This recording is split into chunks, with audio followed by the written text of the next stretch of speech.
우리가 이번 한 주간 동안 우리가 양자 영이라는 말씀을 가지고 쭉 묵상하면서 인도받고 있습니다. 실상 우리가 우리 자신을 볼 때 내가 도대체 누구인가라는 정체성을 어디에서 근거하고 확인하느냐 하는 게 대단히 중요합니다. 찾지 못하면은 우리는 우리 자신이 창세기 3장, 6장, 11장에 근거한 자신을 바라보기가 쉽거든요. 그렇다면 우리는 끊임없이 내 자신에게 대해서 한편으로는 착각하기가 쉬운 겁니다. 사실 우리가 내 스스로 자연인처럼 아무런 관계없이 살아가는 것 같아도 모든 인간은 요한복음 8장 44절에 있는 것처럼 처음부터 우리는 근본적 문제를 가진 인간으로 이 땅에서 살아간다고 하는 것을 알 수밖에 없어요. 그래서 무엇을 해도 늘 두려울 수밖에 없었던 종의 영이 상태에 있었다고 하는 것이죠. 많은 사람들이 최선을 다하고 열심히 살면 행복할 것이라고 생각을 합니다만, 묘하게도 순간순간 보람은 좀 있을 수 있으나 본질적인 행복은 사실은 그래서 오질 않거든요. 그 이유는 소속이 문제입니다. 어디에 소속되어 있느냐 하는 것이죠. 그래서 이렇게 많은 사람들이 젊었을 때는 잘 몰라요. 젊었을 때는 이 젊음이라는 것이 자기를 어느 정도 캄프러치하고 그거를 이렇게 어느 정도 자기가 뭔가 의지대로 살면 될 것 같다라는 생각을 하는 경우가 많거든요. 그러나 나이를 먹어갈수록 알게 되는 것이 굉장히 뭔가 허무하고 두렵다 이런 생각들을 많이 합니다. 왜 그러냐면 그 소속이, 인간의 그 본질적 소속이 창세기 3장, 6장, 11장에 있기 때문에 그렇다는 거죠. 그래서 하나님은 처음부터 우리에게 그리스도를 약속해 주시고, 그리스도를 우리를 통해서 하나님과의 본질적인 그 인간의 근원적 회복을 약속해 주셨던 것이죠. 그 시작이 바로 창세기 3장 15절에 나와 있는 여자의 후손이라는 말씀입니다. 그리고 오늘 요한복음 15장 16절에 보면은 바로 너희가 나를 택한 것이 아니요 내가 너희를 택하여 세웠다 이렇게 말씀을 하고 있거든요.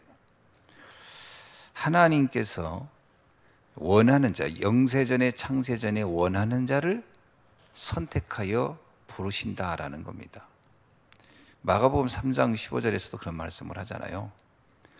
하나님께 원하는 자를 부르시고 하나님이 원하는 자를 택하여 부른다는 거죠.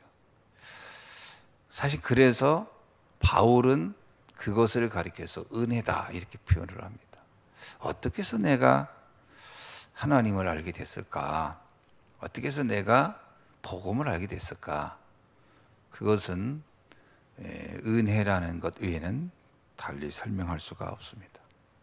하나님께서 택하여 부르셨다라는 거죠. 누가 택함을 받았는지 모르기 때문에 우리는 복음을 전해보는 겁니다.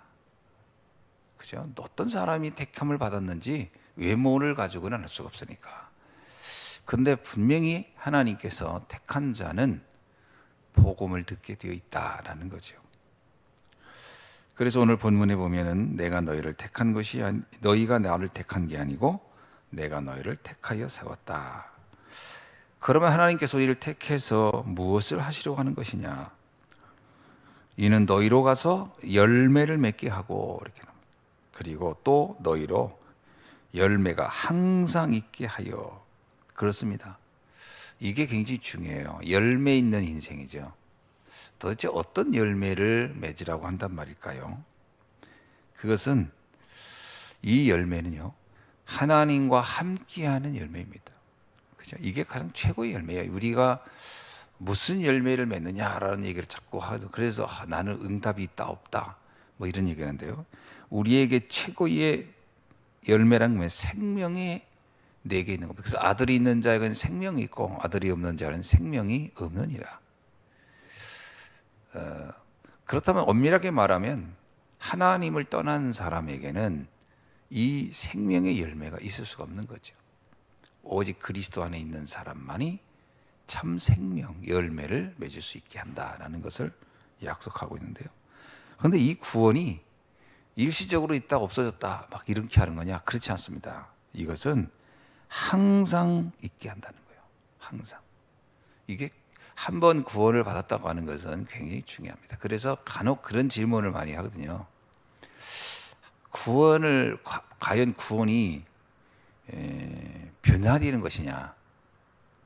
과연 구원이 변화되는 것일까? 이런 질문을 많이 하거든요. 근데 칼빈의 그 기독교 강요에 보면은 뭐라고 쓰이냐면 한 번 하나님이 자녀가 된 자는 결코 그것이 변화되지 않는다. 그 뭐 로마서 8장에도 나오잖아요. 그 어떤 것도 하나님의 사랑에서 끊을 수 없을 것이다. 근데 이제 혹자는 그렇게 믿죠. 그러면 가룟 유다 같은 경우는 어떻게 된 거냐? 과연 가룟 유다는 한번 구원을 받았는데 그 사람이 변화된 거냐? 그러니까 변질된 거냐? 구원이 옮겨간 거냐? 사라진 거냐? 이렇게 질문하는 사람들도 있거든요. 그런데 사실은요, 사도행전에 보면 가룟 유다를 가리켜서 뭐냐면 그는 자기 원래의 길로 갔다 이렇게 표현하고 있어요. 저는 그 말이 과연 그가 과연 복음을 알았을까? 교회 안에는 염소도 있고 양도 있다 이 말은 아주 못된 성격을 가졌다 이 말을 하는 게 아니다라는 거예요. 끝까지 복음을 이해 못하는 무리가 있다 이런 말이겠지. 그게 단지 성격을 말하는 건 아닙니다. 사실 우리가 이제 교회 안에 염소와 양 얘기하면 제일 많이 해석하는 게 양은 순진하고 순하고 염소는 성질이 못되고 뭐 주인도 막 받고 막 그래서 이제 염소 그러면 사람의 인품과 성품을 가지고 이렇게 이제 이거 양이냐 염소냐를 이렇게 구분하는 경우가 있어요. 그러다 보면 우리가 양이어야 되겠구나. 그러면 모든 사람이 무조건 순한 것이 양이라고 생각합니다. 근데 제가 보기에는 그 성경을 통해 보았을 때 과연 성격이 양과 염소를 말하는 건 절대 아니거든요. 본질상 그 영적인 소속이 어떻게 되어 있느냐라는 거죠. 그래서 교회 안에 불신자 이런 표현은 아마 많이 들어보셨을 겁니다. 그래서 우리가 정말 하나님의 선택을 받고 하나님의 자녀가 된 사람에게 구원이란 결코 변하는 게 아니다라는 거죠. 구원받았다면. 그리고 내 이름으로 아버지께 무엇을 구하든지 다 받게 하려 함이라. 여기서 무엇을 구하든지라는 표현이 이제 많은 사람들이 오해를 불러일으키죠. 그러면 아무거나 구원 그 기도해도 되느냐? 예, 맞습니다. 아무거나 구해도 돼요. 아무거나. 그러나 결국 하나님께서 가장 올바른 것을 응답해 주시겠죠. 진짜 구원받은 사람의 기도라면 무엇을 구하든지입니다. 상관은 없어요. 우리가 기도의 응답은 세 가지라고 그러잖아요. 즉시 오는 거 있고 천천히 오는 게 있고 전혀 다르게 오는 게 있다. 정말 구원받은 하나님의 자녀가 맞다면 하나님은 우리에게 가장 좋은 것을 주실 것이다. 그죠? 가장 좋은 걸 주실 겁니다. 정말 내가 필요 없는 거라면 안 주시겠죠. 그럼 가장 귀한 것을 주시기 위해서 안 주시는 거예요. 예를 들면 한나의 기도가 처음엔 응답이 없었습니다. 그러면 응답이 없는 거냐? 아닙니다. 그게 응답이었던 거죠. 왜냐하면 한나에게 불필요한 것이기 때문에, 필요치 않은 것이기 때문에 주님은 응답을 안 하는 겁니다. 그러던 중에 이 한나가 하나님과의 방향이 제대로 맞고 한나의 삶에 가장 필요한 것을 기도할 때 하나님은 즉시 그에게 필요한 것을 응답합니다. 그 응답은 한나의 입장에서 보면 무응답이었고 다른 응답이었다라고 보여지는 것이죠. 그렇다면 우리가 내 이름으로 아버지께 무엇을 구하든지 다 받게 하려 함이라 할 때 주는 분의 입장에서 볼 때 내게 꼭 유익한 걸 주시겠다, 이런 얘기죠. 그러므로 우리가 양자의 영을 받았다라는 것은 굉장한 것이죠. 하나님과 나의 관계가 달라졌다는 것이죠. 하나님과 내가 원수였다가 이제 하나님의 자녀가 된 것이고, 또 근데 그것은 내 의지의 결과가 아니고 내 노력의 결과가 아니고 하나님의 은혜이며 하나님의 축복의 결과의 선물의 결과다, 이런 얘기죠. 그리고 우리에게는 이 하나님의 사랑과 은혜로 주신 그 신분은 영원한 것이다. 그래서 정말 구원받은 사람은 그 삶 자체가 열매를 맺는 인생이 될 수밖에 없다라는 거죠. 그래서 예수님이 그러잖아요. 나는 나무고 너는 가지라. 내게 붙어 있으면 그 가지는 절로 열매가 맺어질 것이다. 뭐 노력한다고 뭐 열매가 맺고 안 노력하고 안 맺고 그런 거 아닙니다. 그죠? 그래서 내 안에 거하라, 나도 너희 안에 거하리니 가지가 포도나무에 붙어 있지 아니하면 스스로 열매를 맺을 수 없음 같이 너희는 내 안에 있지 아니하면 그리하리라. 그러면서 나는 포도나무여 너희는 가지라. 그가 내 안에 내가 그 안에 거하면 사람이 열매를 많이 맺나니 나를 떠나서는 너희가 아무것도 할 수 없습니다. 주님 안에 있기만 하면 되는 겁니다. 그래서 이 열매에 관해서는 우리가 고민할 필요가 없어요. 사실은 어떤 열매가 맺느냐, 이거는 가장 좋은 구원의 열매가 이미 맺어진 것이고요. 그 안에서 많은 성령의 9가지 열매들이 맺게 되어 있습니다. 그렇죠? 진짜 복음 안에 있으면 다 돼 있게 돼 있어요. 우리가 성경에 나오는 요셉을 봐도 그렇고 다윗을 봐도 그 뭐 다 총리가 열매냐, 그렇지 않습니다. 단지 왕이 열매냐, 그렇지 않습니다.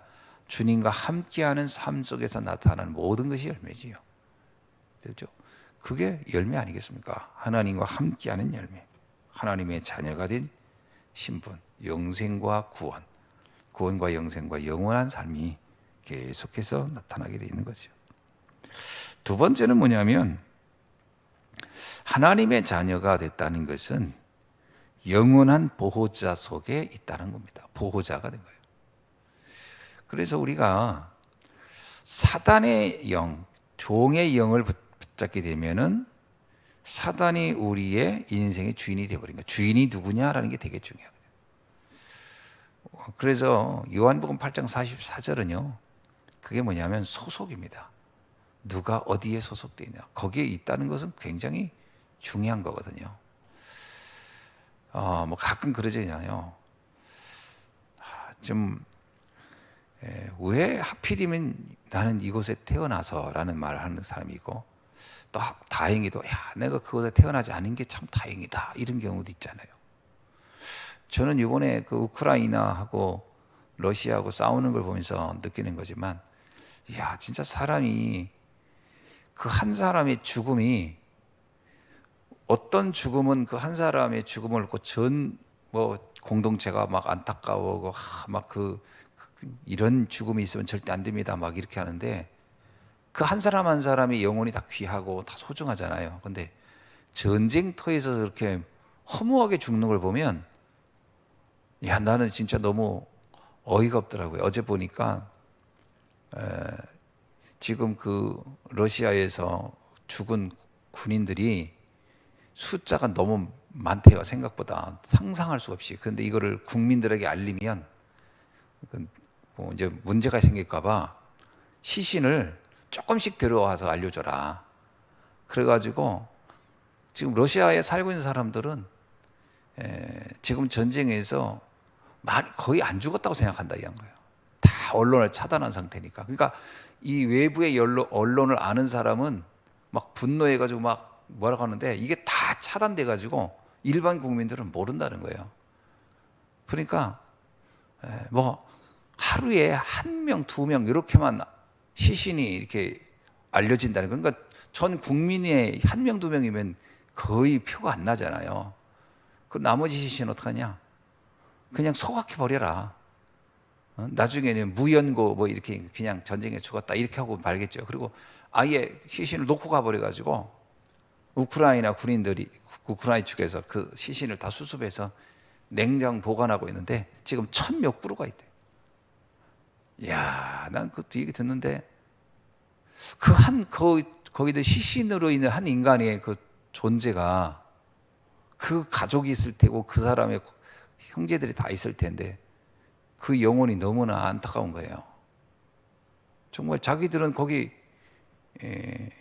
거기가 우크라이나인지도 몰랐다는 군인들도 굉장히 많더라고. 훈련하는 줄 알았는데 와보니까 전쟁터였고, 그러니까 그야말로 이거는 무슨 세상에 그런 전쟁이 어디 있어요. 자기가 싸우고 있는지도 모르고 와서 싸웠는데 그게 자기가 죽음을 맞이하는 현장이라면 그 개인이 얼마나 억울해요. 그죠? 보통 그 전쟁을 한다 그러면 분명하게 이제 마음가짐도 갖고, 우리가 그러잖아요. 전쟁터 나가면 머리를 잘라서 부모한테 보낸다는 등 뭐 뭔가 마음가짐을 가지고 뭐 한다고 하는데 그런 과정을 다 생략해 버리고, 그때 무슨 생각이 드냐면요. 야, 어디에 소속되어 있느냐가 저렇게 중요한 거구나. 그 죽음의 한 자리에 있다는 것이, 야, 너무 이게 그 한 개인 들어가면 다 개인의 꿈도 있고 소망도 있고 어떻게 살겠다고 하는 계획도 있을 텐데 이런 것들이 무참히 다 끝나는 거구나.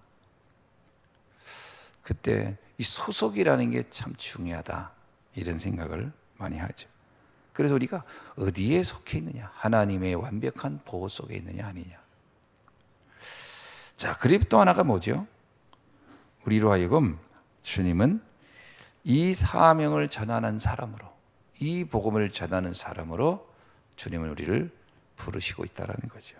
그래서 베드로전서 2장 9절은 택하신 족속의 왕 같은 제사장이요 기이한 빛을 전할 선지자로 주님은 우리를 부르시고 세우신 줄로 믿습니다. 그래서 이 복음을 아는 것과 모르는 것은 그냥 신앙생활을 하느냐 아니냐의 차이가 아니라 그것은 엄청난 그 결과가 달라진다라는 것이죠. 무엇을 할 것인가? 왜 우리는 전 세계의 복음이 필요한가? 요즘 들어서 더더욱 많이 그런 걸 느끼는 것 같아요. 진짜 복음이 아니면 안 된다라는 거죠. 복음 없는 인간의 삶이라는 것이 얼마나 참 비참한가라는 것을 이런 그 역사를 통해서도, 지금 일어나고 있는 세계사를 통해서도 진짜 많이 보게 되는 것 같아요. 왜 저런 일들은 인간은 끊임없이 일으킬까? 그건 역사 이래로 지금까지 전쟁은 멈춘 적이 없다 그러잖아요. 창세기 3장, 6장, 11장에 잡혀 있는 한 다툼과 전쟁은 멈추지 않을 것이다. 마태복음 24장에 있는 말씀 그대로예요. 계속 이 땅의 재앙은 끊이지 않게 일어날 것이다라는 거죠. 그래서 우리는 미래가 막연하게 좋을 것이다가 아니라 성경을 통해 보면 미래는 늘 저주입니다. 하나님 없는 세상은 저주일 수밖에 없어요. 그래서 강한 자를 먼저 결박하지 않고는 그 안에 세가를 늑탈할 수 없다는 말은 지금 일어나는 이러한 저주, 재앙을 해결할 수 있는 길은 딱 하나밖에 없다는 거예요. 복음이 증거되지 않으면 이런 재앙은 멈춰질 수가 없다라는 것이죠. 그래서 주님은 우리 보고 이 사명을 전하라고 지금 말씀하고 있는 것이죠. 그래서 저는 전에 유 목사님이 그랬잖아요. 러시아에는 한 번도 복음이 증거된 적이 없다. 한 번도. 이번에 러시아의 사령관으로, 현장 사령관으로 파견된 사람이 있는데 그 사람이 시리아에서도 그렇게 많은 사람을 죽이고 그랬다고 하잖아요. 근데 이 사람이 이번에 우크라이나의 사령관으로 파송되면서 놀랍게도요, 러시아 종교에서 이 사람을 파송할 때 그 최고 뭐 추경이라고 하잖아. 러시아 종교의 제일 높은 사람이 이 사람에게 이 사람을 파견하면서 뭐 무슨 하여튼 우리로 말하면 성내전을 해준 거예요. 이제 전쟁에 잘 갔다 와라 승리. 근데 그게 뭐예요? 많은 사람 죽이고 와라 그런 걸 그것을 위해서 그 러시아 종교에서 그 무슨 어떤 이렇게 뭘 해줬다네. 우리로 말하면 세례식 하듯이 해준 거예요. 그거 받고 이제 출발하는 거예요. 이제 전 그걸 보면서 느낀 게 뭐냐면, 야, 저게 복음이 없으니까 종교가 나서서 전쟁을 부추기고 있고 죽이라고 하는 거구나. 이게 진짜 저주구나. 복음 없는 종교의 저주구나. 지금까지 전쟁을 일으킨 그 배후에는요, 다 종교가 있습니다.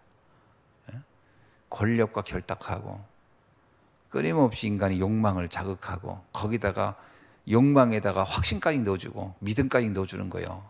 틀린 믿음, 다른 믿음. 자기는 하나님의 뜻이라고 생각하고 죽이러 가는 거죠. 수많은 사람을 죽이는 게 하나님의 뜻이라고. 자, 이 복음 없는 종교가 얼마나 무서운가. 이런 걸 그런 기사를 보면서 야, 진짜 러시아에 복음이 증거된 적이 없었구나. 지금도 마찬가지죠. 그래서 복음 전하는 제자들이 소중한 거고 중요한 것이다. 하나님의 관심은 어디에 있겠느냐? 자 높은 종탑에 있는 게 아니고요. 정말 오직 복음을 증거하고자 하는 그 전도자의 발걸음 속에 하나님의 모든 관심은 집중되어 있다라는 것이죠. 그 우리가 잊지 마셔야 됩니다.